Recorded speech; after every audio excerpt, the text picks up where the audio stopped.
Welcome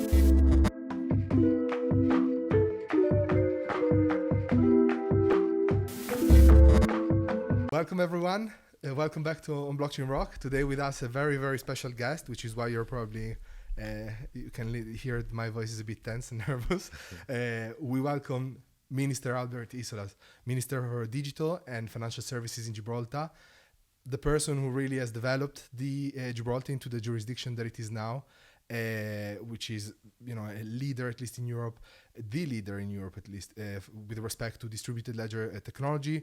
And, Minister, thank you so much for coming on Blockchain Rock. It's Thank really you. an honor to have you. It's a pleasure. It's a pleasure to be with you. I've been following your development too. So I've been seeing some of your previous programs, and I think an important part of educating people on what's going on here is the media and the work the media does in promoting and explaining and telling people just how far we've come. So thank you very much. It's a pleasure to be with you. I completely agree with you, with the respect to the media. That's actually why we decided at the beginning to launch Blockchain Rock, because we've seen that there is so much potential in Gibraltar, and there are so many incredibly interesting companies, and very few people knew about that outside. In the UK, perhaps more because of the tie between the UK and Gibraltar, but other jurisdictions, for example, I have friends in Italy, and they had no idea what was going on here. And we have incredible companies which are licensed, some incredible companies that are applying right now for the license. I remember 2.5 years ago when I started, when I moved to Gibraltar and I started working as a financial technology lawyer, there was still a little bit, the need to sell and promote the jurisdiction. Right now, that need doesn't exist anymore. Companies are coming every day and inquiring, and it's actually becoming, we kind of have the privilege to be more selective.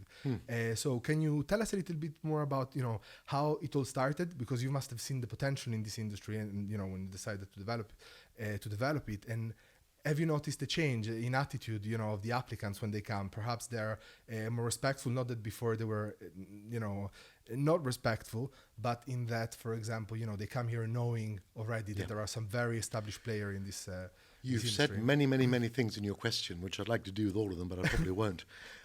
I think in terms of the media and the importance of media in the work that we do, there are two aspects to it from where I'm sitting. There's the marketing and there's the profile. And the marketing needs to be done on a consistent basis, but profile is almost more important.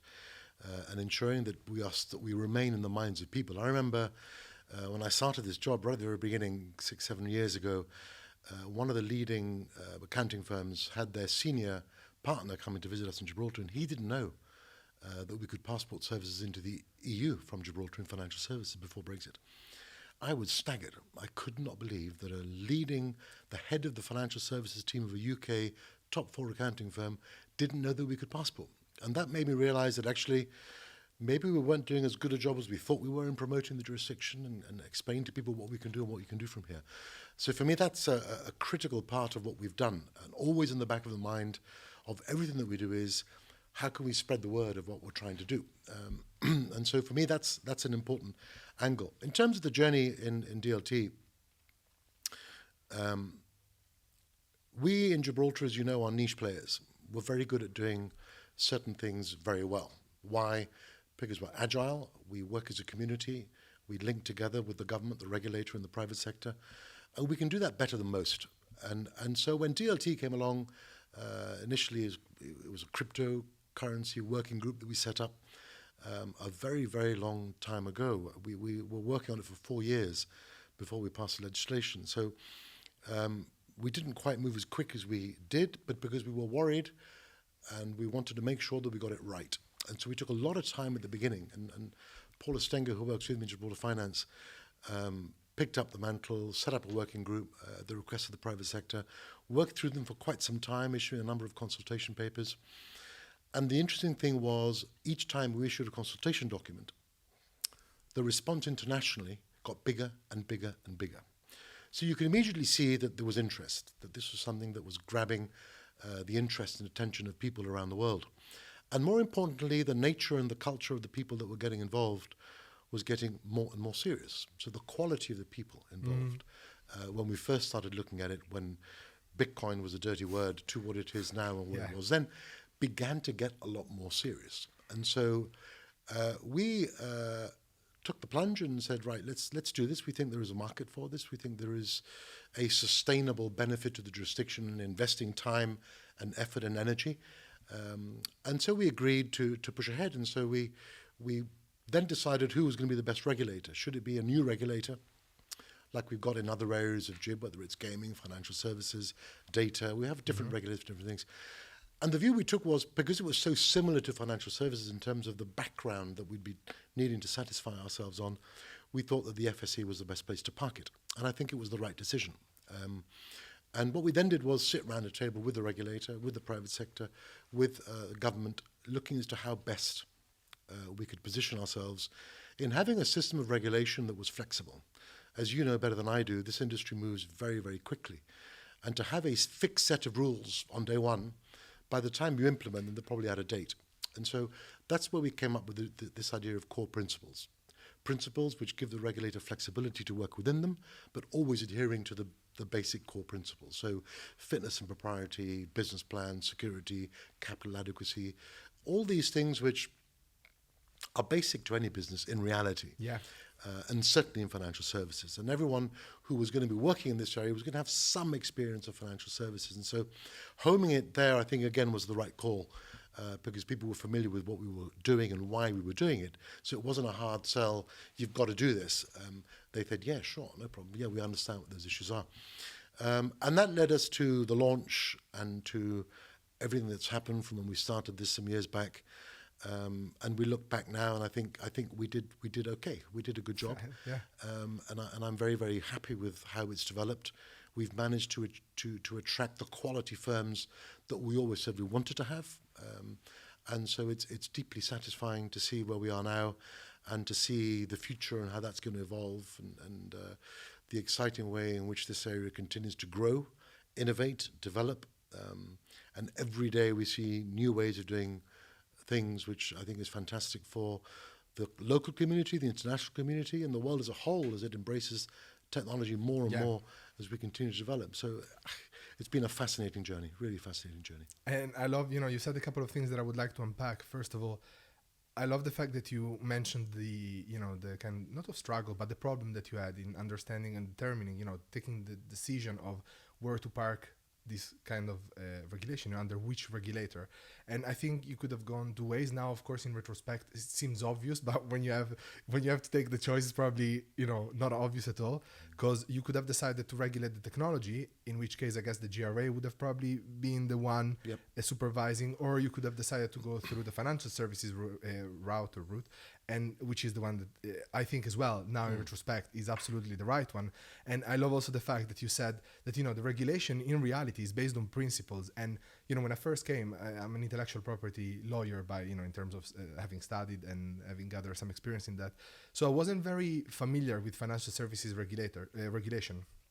And when I started working with, when I started working in my practice, I've realized very quickly that it's not anything absurd. The regulation itself, it's difficult to demonstrate to the regulator, in that the regulator uphold very high standards, but really you're asked to be a decent person, or to carry your business decently.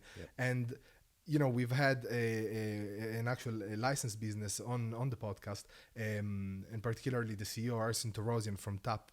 And, he said actually the journey of securing the license, the authorization from the GFSC, was in itself very, very useful to me, not just in terms of, okay, I've got a license, now I can prove investor and stakeholders that I'm, a proper business, so to say, but it helped him developing as an entrepreneur, understanding all of the different aspects that are involved in carrying out a business like the one that he's carrying out. And it seems obvious maybe to us as lawyer after years of work, but most of those clients that we are welcoming are coming from a tech background. They are not very formal. They are brilliant in what they do in terms of finding solution to problems and applying technology to solve these problems, but they might not be as familiar with all of the more formal kind of aspects of a business, which sometimes as practitioners, we take for granted, but if we place ourselves back to when we were studying,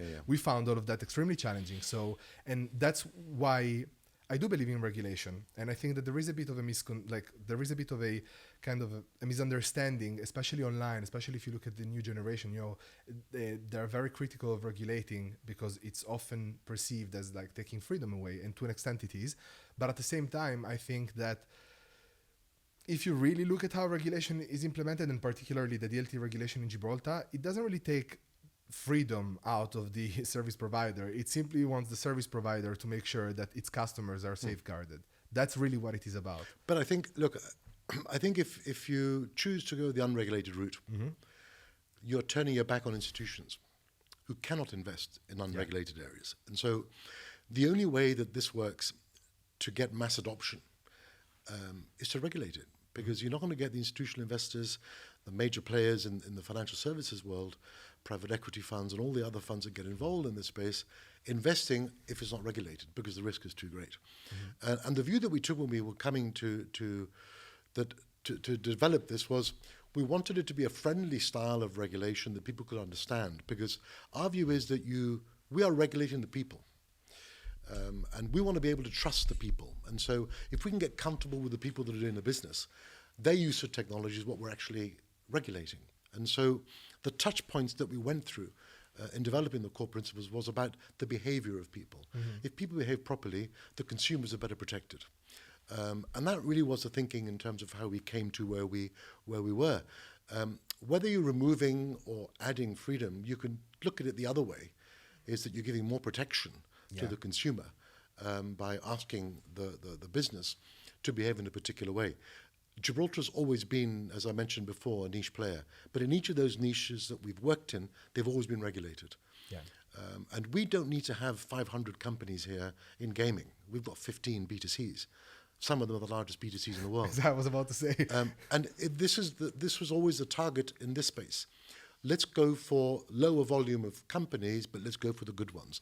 Let's try and attract to this jurisdiction the quality firms that will give us a long and sustainable business for the future.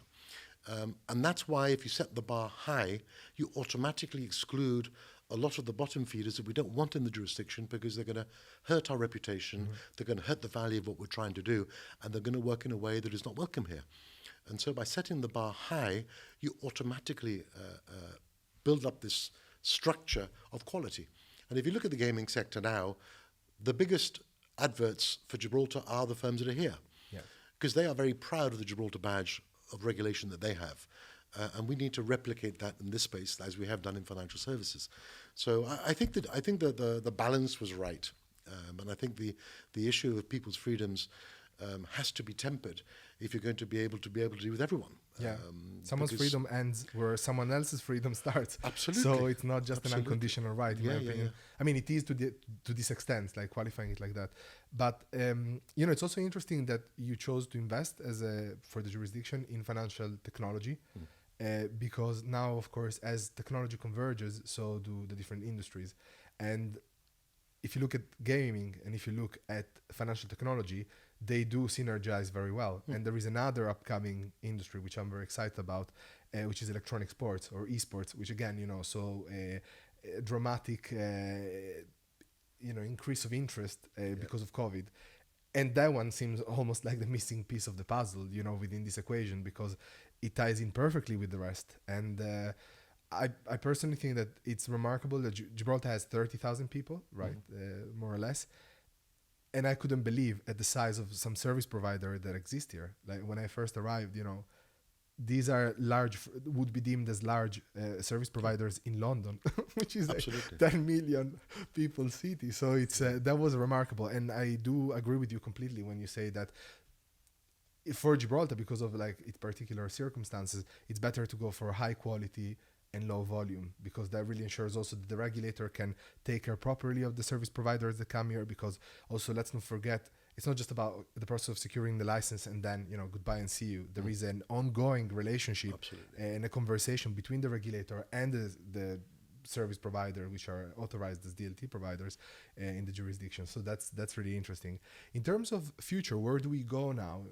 Brexit, of course, has affected a little bit, especially with respect to the more traditional financial services. We do enjoy access to the UK as a market, and the UK enjoys access to Gibraltar, which places us as a jurisdiction very, very competitively, in my opinion, because the UK remains the largest financial services market in Europe, and many of the service providers that before used to passport services through jurisdiction other than the UK in the UK are, from what we are experiencing, very interested in Gibraltar, particularly if they come from jurisdictions such as Cyprus, because they like having that kind of relationship with the regulator, having the ability to get to know who's regulating them. Is that something that you've noticed as well? And if not, where do we go from here? I think you're absolutely right. If you look at our opportunities moving forward, apart from the technology space, which you referred to, that in itself, now with the NFTs, now with DeFi, now with AI, that's moving at a pace which is difficult to keep up with, but it's moving at a tremendous pace and a very exciting one. If you look at the traditional financial services, they also have a very big interrelationship with technology. Our insurance firms, we are 25% of the United Kingdom's motor market insurance. Wow. That is technology, because if you look at the traditional insurance placings, they have underwriters. Today, technology does that. You put in your age, you put in the kind of car that you've got, you put where you live, and it gives you a quote. Yeah. There isn't a bookworm in the back working out what your quote should be. Technology does that. So what Brexit has done to us is said, okay, this is where you are. Where are you going to be in the future? You're going to lose 8% of the market that we had before, which is European Union business. And we're going to replace that with keeping 92%, which is the UK market. So that was fundamental. So in 2016, when Brexit happened, we went into overdrive in seeking to ensure that we could secure those rights post-Brexit. And I think the Chief Minister did an incredible job in securing that quite early on, to be fair. And then obviously the details we still work through. The new Financial Services Act and the legislation is now going through the UK Parliament, which has the Gibraltar authorisation regime as part of it, which enables Gibraltar to be the only piece of territory in the world, other than the UK, that has access to it. That's pretty special. And so for our financial services community, I think it's an exciting time. The last 6 months of 2020 gave us the most number of applications ever before the regulator, which when you think of COVID and when you think of Brexit and when you think where you come from, is pretty exciting. So we keep focusing on that and seeing how we can continue to develop that. Of course, what is the benefit of Gibraltar? Well, I gave evidence to the House of Commons Parliamentary Committee on the Financial Services Bill going through the UK Parliament now, and they were asking me questions on tax. And to financial services firms, they know the reason they're here, and it's the one that you've just alluded to. It's being able to have a regulator that you can talk to, you can pick up the phone to, you can meet for a coffee the following morning to explain a problem, a challenge, or even an opportunity, which you can't do anywhere else, and certainly not in the UK. That is the agility point, is the reason why businesses come to Gibraltar and why businesses are here. I speak to our large insurers, and they always say the main focus for us in Gibraltar, because they pay tax anyway in the UK and the profits they make through the Gibraltar firms, is access to the regulator and the service providers in Gibraltar. And I think that is the forte of what we offer.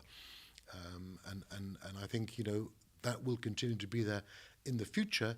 And that is why we spend so much time working with the regulator to ensure that it has expertise, that it has agility, that it's efficient, that it answers questions quickly, that it answers people's phone calls, responds to emails. This is not a regulator that is like many others that leaves you there until they feel like answering you. We demand our regulator to have a relationship with the firms as you as a lawyer would have with your client. It's got to be of respect. It's got to be providing a service. And we spent a lot of time and energy in getting there, and I think we're getting better and better. And also let's not forget that a regulator that applies the same standard as, for example, the FCA or the UK regulator, not only with respect to financial services, but also the Gibraltar Regulatory Authority when it comes to data protection and consumer protection. But also another thing that you mentioned, which is interesting, well, two things. First of all, NFT, which is where we're going to go right after this point, but taxation. Of course, Gibraltar comes from having this kind of reputation when it comes to tax, and that's unfortunate because I think that probably in the past, maybe 30, 40 years ago, there was that kind of, not tax haven, I don't want to say that, but there was like a 0%, for example, on IP. Yeah. But then that was removed. And now tax can be convenient in certain areas, but this is far from a tax haven. And as you mentioned, we have double taxation agreements with the UK, more recently with Spain. So people don't come here, to evade tax. People come here to be regulated so that's in itself already like evidence of not avoiding but rather to welcoming regulation and oversight. And I think that's that's a main aspect of why the media is important, because of course jurisdiction that deal with us on a day-to-day basis absolutely know that, but there are some jurisdictions which are not as familiar with Gibraltar because of its size, and maybe they don't really have a gaming or a financial services industry. Unfortunately, I feel that there is that stigma still, and that's why media is important. I think in this business you need to accept things as they are. Yeah. We were a tax haven. Yeah. Absolutely no question about that. And from 2005 to 2010, we completely onshored our tax legislation where we moved from one to another. So what is a tax haven? Tax haven traditionally is very low tax rates and zero exchange of information. Mm-hmm. So you don't tell anyone who's got money in your jurisdiction. Half the world was like that prior to the financial crisis in 2008. We were actually already changing from 2005 before that to onshore and to become an onshore jurisdiction. And so since 2010 to now, we have been assessed by everyone and the moon. And the result of that is that the OECD has now reviewed us twice in my term here, measuring us as largely compliant, which is the same rating as the United Kingdom, mm-hmm. as Germany, as most of the civilized world, and better than many of them, in being fully efficient in exchanging information. So a very big part of what made you a tax haven previously, we've dealt with extremely well. We now exchange information with the rest of the world, automatic, not just on request, spontaneous exchange of information. So we signed up to FATCA with the US, FATCA with the UK, CSRS now with Europe, and the Multilateral Convention with over 104 countries. So that is one aspect. And then tax is the other aspect. Our tax rate is 10%. Mm-hmm. Ireland is 12%, Bulgaria is 10%. EU countries are very similar to us in tax rates. So in both, we have nothing to be ashamed of. Yeah. We stand up there with the rest of them in terms of having what is a reasonable rate of tax with full exchange of information. And that's a good place to be. Does it take us time to move away from the old baggage of being a tax haven? It does. But you know, I used to read in the press 10 or 15 years ago every day about Gibraltar being a tax haven. I read it once every 3 months now. So it's moving in the right direction. People are getting better educated. We're succeeding in telling the world that we do exchange information, that we are a compliant jurisdiction. We comply with international standards in everything. AML, we've passed every single EU directive in financial services. And we are fully compliant. And that has meant that all firms in Gibraltar have changed how they operate, mm-hmm. have invested heavily in compliance. I remember some years back, compliance was the fastest growing department in every bank, law firm, wealth management firm, accounting firm. So we've done it. We've done that journey. And we should be proud and hold our heads mm-hmm. up high and say, we've done it and we now comply. And we meet these standards internationally. And I think that's great for Gibraltar. And we've got to keep telling people that we do that. Also, you know, you mentioned the directive, the AML directive, and an interesting point is that with the latest directive, I believe, basically, member states would have had to implement AML and KYC measure to the exchange of tokens or like gain from, and we already had that in place. Yeah. That's how forward-looking and compliance welcoming we were with respect to AML. Within the DLT, there was already that we had an issue with some token issues some years back, mm-hmm. And the advice that I received was we had to extend POCA, proceeds of crime, yes. to the issuance of tokens because there was a fear that this wasn't being done properly. So we did it within 24 hours. Again, agility, we could move quickly to do that. Yeah. So we have done that long before many other countries have. Look, we've got a fully fledged register of beneficial ownership public in Gibraltar. Yeah. That was a requirement of the EU. Most of the EU hasn't got one. We did one right at the beginning. We committed to doing it and we've done it. It's there and it's in place. This is the way that we do things. You know, we have done things properly and we do intend to carry on doing them properly, notwithstanding that we're no longer in the EU. We'll continue to meet and match international standards. That's important for us. Mm-hmm. And NFTs. Let's talk about an exciting movement. Right now, you know, it caught the world by storm. And Gibraltar has its first NFT launched, actually, which through Coinsilium. Coinsilium launched the crypto stamp.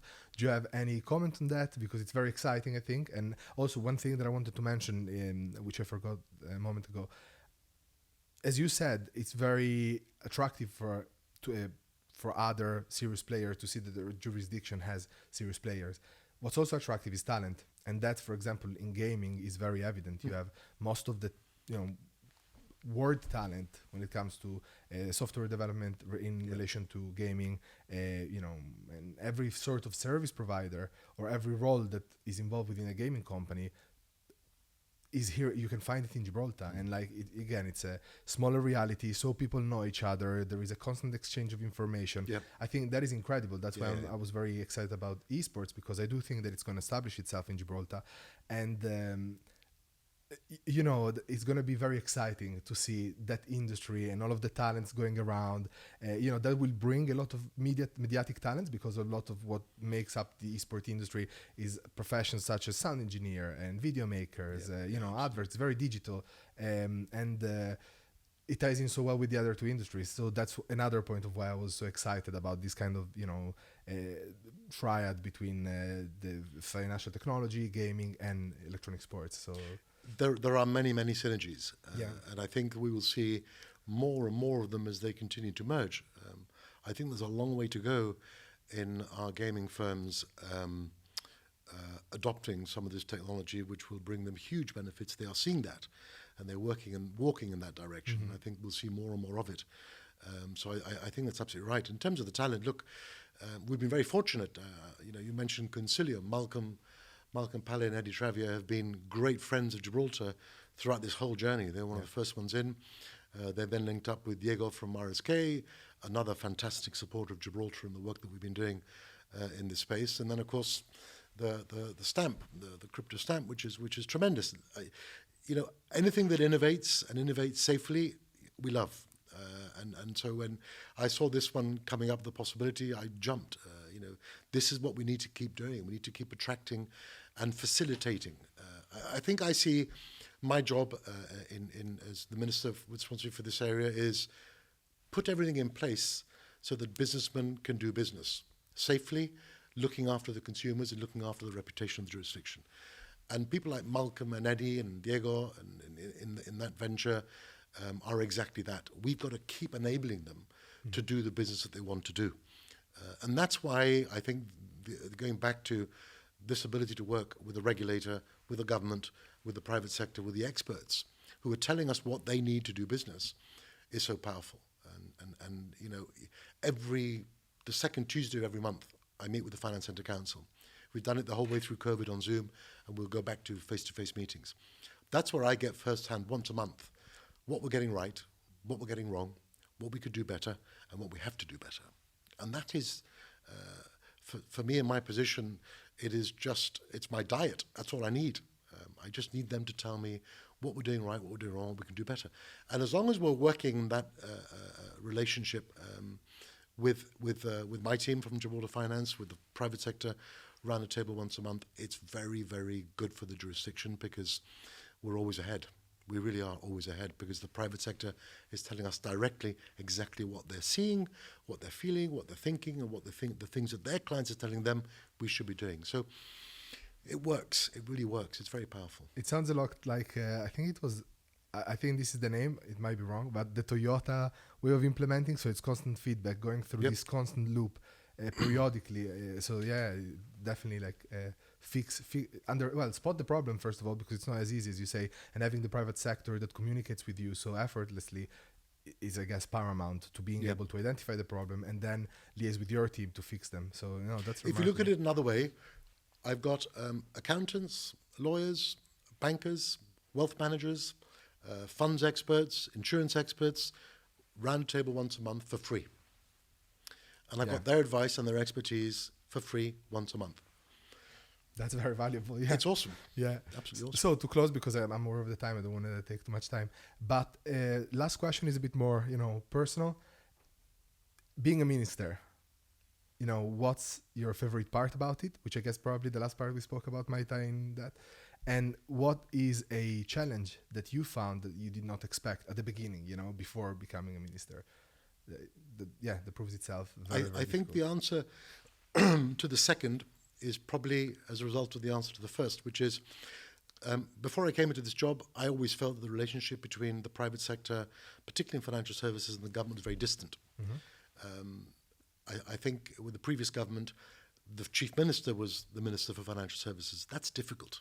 He's got way too many things on his mind to be looking at innovating or new products or getting things that we're getting wrong right. And so when I came in, my absolute goal was to bring the two very, very close to each other. And I think that is what's worked extremely well. The financial services community has no hesitation in ringing me any day of the week, coming to have a coffee. The different associations do it regularly. We do it together once a month as a Finance Centre Council. And I think for me the best result, and I don't think it'll ever go back to what it was again. I don't think any future minister will get away with not having that engagement because it's critical. And so I think that's one of the most pleasing things when I look back in terms of what came. I think the setting up of Gibraltar International Bank for me personally was a massive step. I was elected, and literally a month later, Barclays told us we were going to be shutting down in Gib, having been here for over 100 years. And I knew from 2008 onwards that the whole banking space was moving very, very aggressively. They were all retreating back into core, and they were cutting costs and cutting branches all over the UK and all over the world. And so my recommendation to Cabinet, we should set up our own bank. And that was taken on, and I was asked to go and do it, and we did it. And the result today is Gibraltar National Bank with 20,000 clients and providing a critical and vital service to our community. So that's probably one of the more satisfying ones. And to answer your second question, I never ever thought this job would be about setting up a bank or doing some of the stuff that I'm involved in. And I'm really proud of the people that have set that bank up, because we just facilitate it again, and they've done it, and with no government involvement. There's not a single government minister or representative on the board of directors. It's all done by the executive team. We don't get involved. Imagine the horror before an election of somebody coming to ask me for a loan and me saying, yeah, sure, I can do that, just vote for me. Awful. So it's very, very detached from government. We gave them a brief. They've executed that brief brilliantly, and they run purely independently with their own executive. So I think that for me is a particularly pleasing one to have seen develop. Minister, thank you so much for coming on Blockchain Rock. You know, it's amazing to have you here. You've done a terrific job, and I hope that doesn't come off as patronizing. It comes off as myself as a private, as a service provider. I think I'm very excited about what Gibraltar has become, and I'm even more excited, to see where it will be in 5-10 years from now. Thank you so much. Thank you everyone for tuning. Minister, again, a pleasure. Lovely talking to you. Thank you very much for your time. Thank you so much.